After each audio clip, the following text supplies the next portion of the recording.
인간을 두고 흔히 만물의 영장이라고 말하지만 동물들 가운데서 유일하게 인간만이 태어난 후 최소 1년은 지나야 걷기 시작합니다. 이런 특성 때문에 신생아는 부모의 보살핌이 필요하고 인간은 오래전부터 공동체를 이루며 살아왔습니다. 이런 사회적 존재인 인간은 집단 생활을 통해서 경험을 공유하고 협력하며 어느 동물보다 뛰어난 생존 능력을 갖게 되었습니다. 그렇게 관계 안에서 성장한 인간은 몸으로 사랑을 기억하며 힘들 때 함께 아파해줄 누군가를 필요로 하게 되는데요. 이는 인간이 약하거나 부족한 존재여서가 아니라 다른 존재로부터 받았던 따뜻한 손길과 보살핌이 도움이 된다는 걸 체득했기 때문입니다. 그런 인간은 필연적으로 삶 안에서 외로움을 느끼기도 하는데요. 이 시간에는 우리가 지닌 감정 중 하나인 외로움에 대한 책을 함께 읽으며 외로움을 이해하고 마침내 극복하는 방법까지 알아보겠습니다.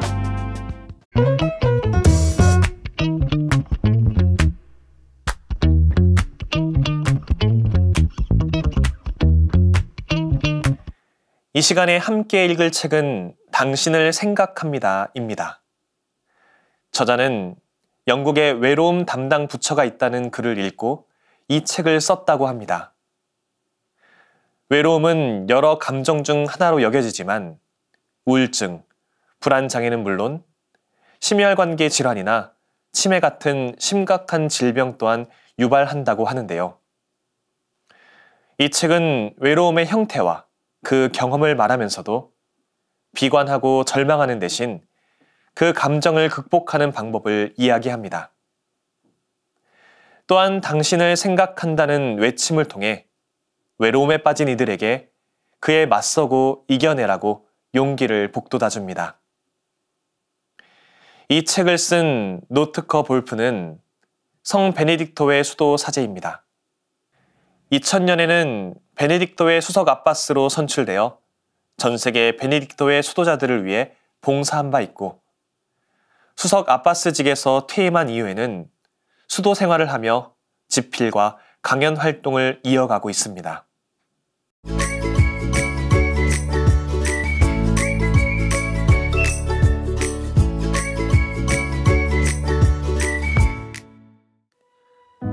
나는 수도자가 같이 살고 있지만 실제로 함께 사는 것은 아니라는 것을 거듭 경험했다. 이웃에 살고 있는 것이지 모든 것을 함께 하는 것은 아니다.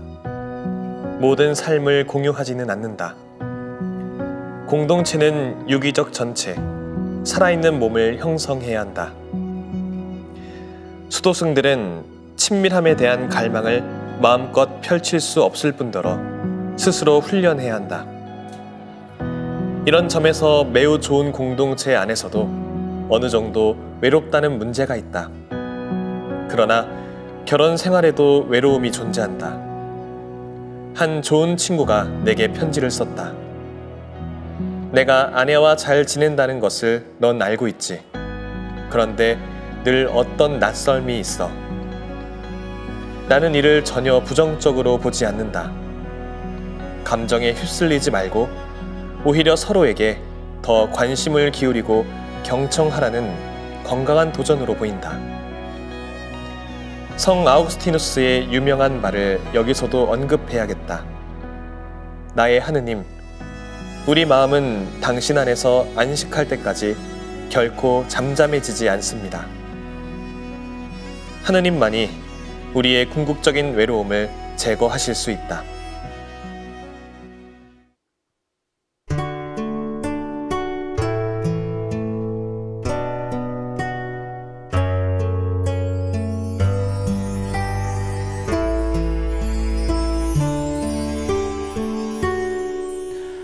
주님께서 불어주시는 바람에 그대로 쉬어가고 싶어요. 주님께서 주님께서 살펴주시는 바람에 그대로 날아가고 싶어요. 그것이 살랑이는 봄바람이라도 세찬 태풍이라도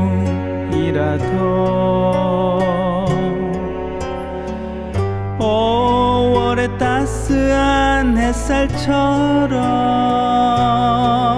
그대로 실려가고 싶어요. 주님께서 불어주시는 바람에 그대로 실려가고 싶어요.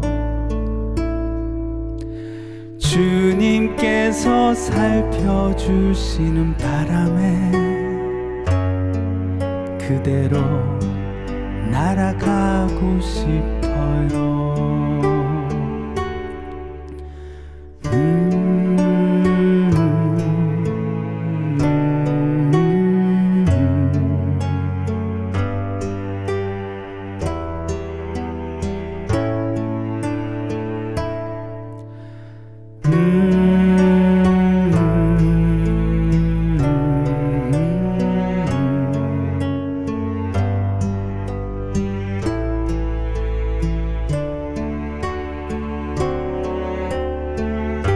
그것이 살랑이는 봄바람이라도 세찬 태풍이라도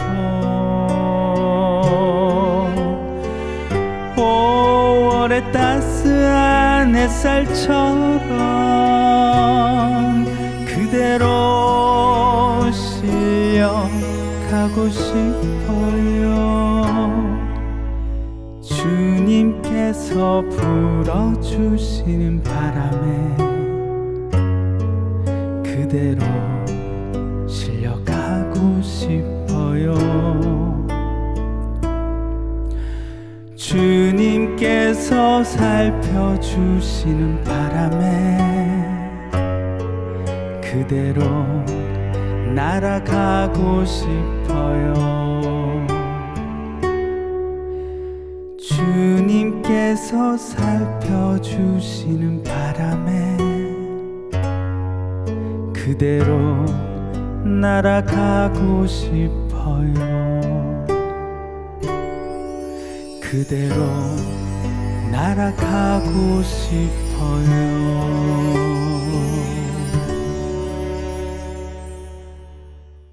성경은 어떤 사람이 동무도 없이 혼자 서 있다는 표현으로 사람의 외로움을 묘사합니다. 그렇듯 외로움의 원인을 혼자여서라고 생각하기 쉽지만 관계 안에서도 외로움을 느끼는 경우가 있습니다. 그럼 우리의 외로움을 달래줄 수 있는 유일한 분, 하느님이 어떤 위로가 되어주시는지 조금 더 읽어보겠습니다. 나는 이 외에도 올바른 걱정에서 생길 수 있는 잘못된 걱정도 있다고 생각한다. 잘못된 걱정으로 인해 생각이 꼬리에 꼬리를 물고 이어질 때, 손뭉치에 들어가 있는 것처럼 걱정이 나와 다른 사람을 조여올 때, 존재 종합보험 같은 것이 있어서 온전히 보호받는 삶을 살고 싶을 때, 사랑의 걱정이 무시무시한 관찰과 감시가 될 때와 같은 경우다. 이런 것들은 올바른 걱정이 잘못되는 경우다. 마테오 복음서의 문장은 이러한 걱정에서 벗어나는 길을 제시한다. 예수님은 우리에게 다른 내일에 대한 희망을 선사한다. 희망과 신뢰, 그리고 내일은 그 나름대로 걱정하게 될 것입니다. 라는 사실에 대한 기대다. 아직 아침도 오지 않았고 한 줄기 빛조차 없고 밤과 어둠만 보이더라도 우리는 나의 내일을 만들어줄 누군가가 또는 무언가가 있을 거라는 확신에 자신을 내맡길 수 있다.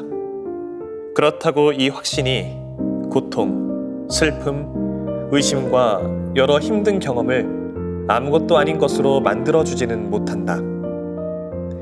자기 자신을 돌보기 위해 잠깐 아침이 환히 밝아지는 순간일 수도 있다. 그러나 아주 짧은 순간이라도 잘못된 걱정이 멈추는 밝은 한낮이 온다. 그때 내 안에서 요동치는 잘못된 걱정이 멈추고 머리와 가슴을 죄어오던 나사가 느슨해지고 잘못된 걱정들이 나를 다시 덮쳐오는 시간을 견딜 힘을 준다. 이 짧은 구절에는 그리스도교 신앙의 핵심인 하느님에 대한 신뢰가 깔려 있다. 어두운 시간이 지나가면 언젠가 밝은 빛이 든다. 나는 오늘 아침이 궁금하고 날이 밝기 시작하고 나 자신을 돌볼 한낮이 오기를 기대해본다. 그리고 내가 아는 것은 완전히 외로운 순간에도 오늘 아침과 오늘을 밝혀줄 누군가가 있다는 사실이다.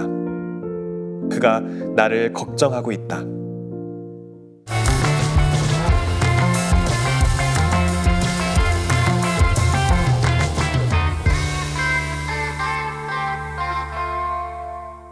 제가 언젠가 인상 깊게 읽었던 어느 책의 한 대목을 시청자 여러분과 나누는 것으로 책을 시작해보고자 합니다.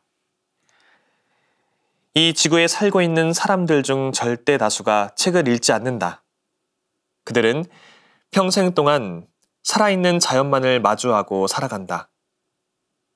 퍼덕퍼덕 움직이는 세계가 있으니 죽어있는 글자 따위는 눈에 담지 않는다. 그들은 평생을 아프리카 초원의 사자나 얼룩말처럼 살다가 어머니인 돼지의 품에 안겨서 잠든다. 나서 죽을 때까지 단 한 번의 자기 반성도 하지 않는다. 마치 사자가 지금까지의 얼룩말 잡아먹기를 반성하고 남은 생을 풀만 뜯어 먹으면서 살아가기로 결심하지 않는 것처럼 사자가 위장에 탈이 나면 풀을 먹듯이 병든 인간만이 책을 읽는다.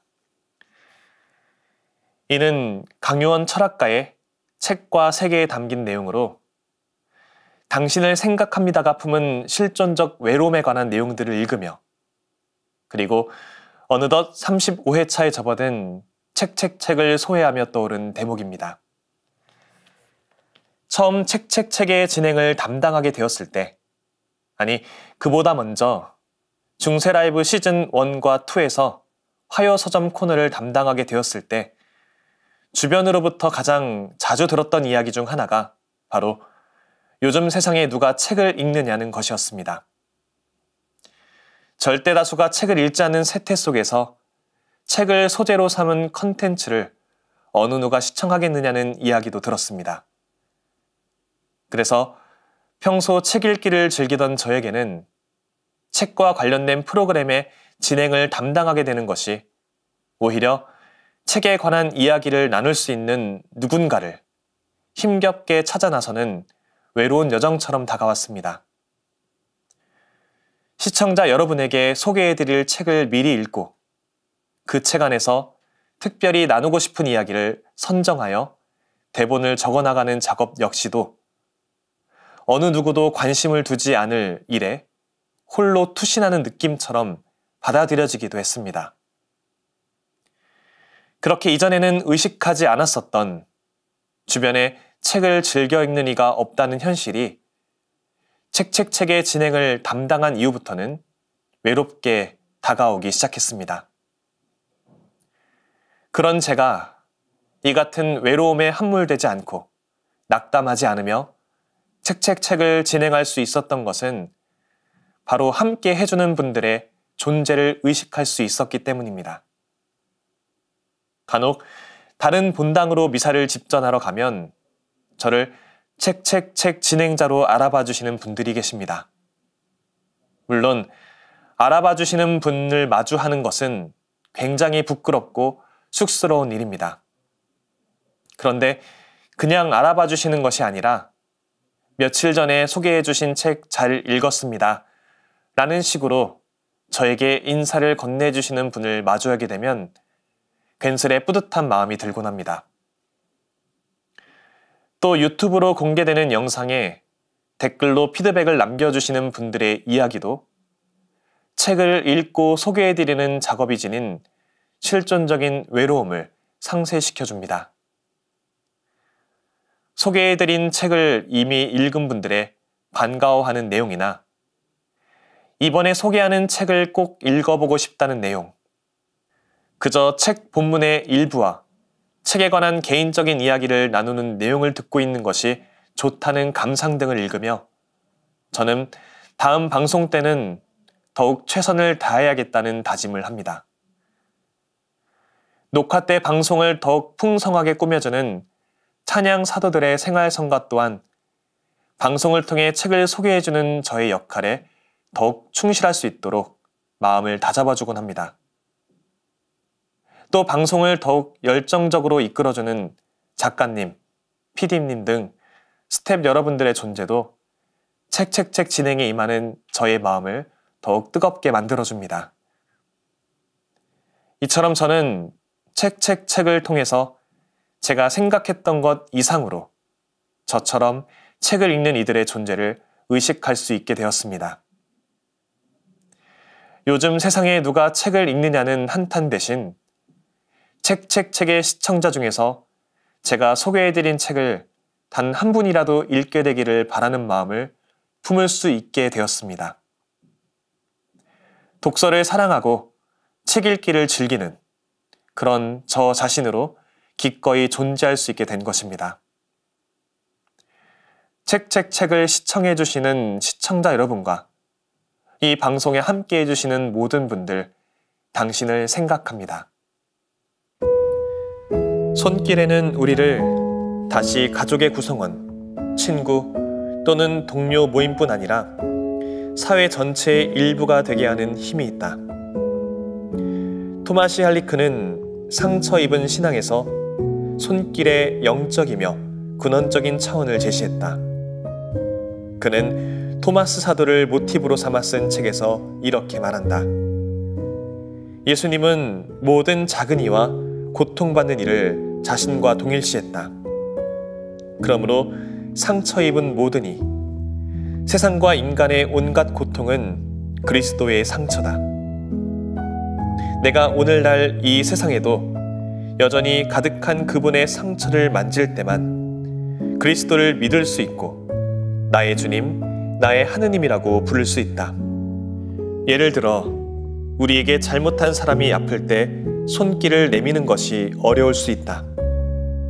또는 자신의 무력감과 무능함을 느끼기 때문에 믿지 못할 때 손길이 닿으면 더 망가질 것 같은 두려움을 느낄 때가 있다.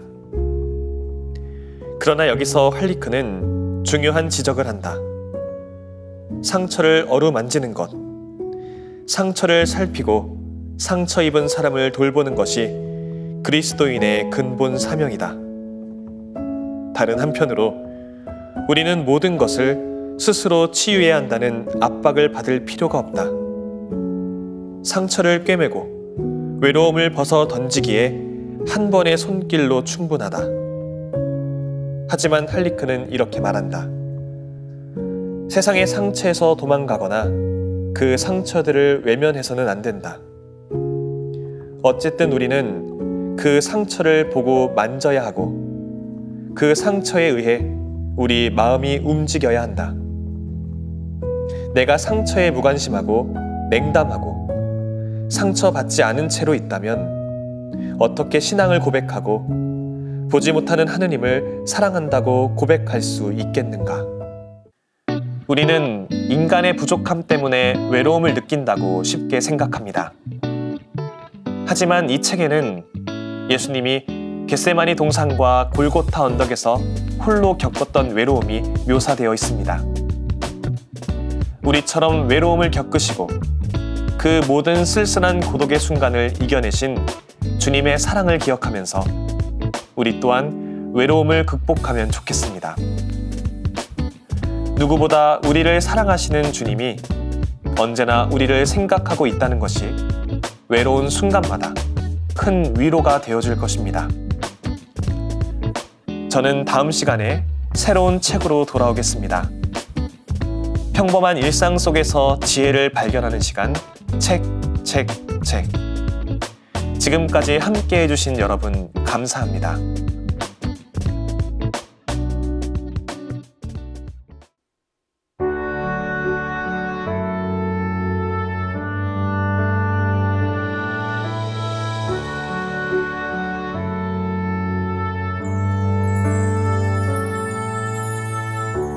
주님 사랑합니다. 영원하신 그 이름 내 안에 울리는 소리 향기로운 그 말씀 주님 사랑합니다. 영원하신 그 이름 내 안에 울리는 소리 향기로운 그 말씀 예수 나의 몸 영원한 생명의 길 예수 나의 피 마르지 않는 강물 주님 사랑합니다. 영원하신 그 이름 내 안에 울리는 소리 향기로운 그 말씀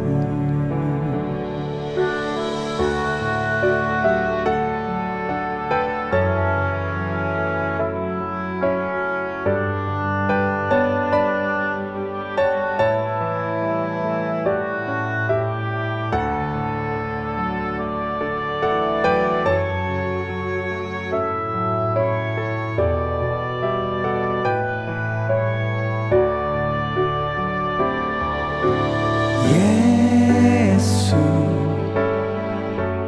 나의 몸 영원한 생명의 길 예수 나의 피 마르지 않는 강물 예수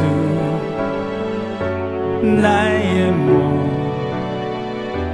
영원한 생명의 길 예수 나의 피 마르지 않는 강물 예수 나의 몸 영원한 생명의 길 예수 나의 피 마르지 않는 강물 마르지 않는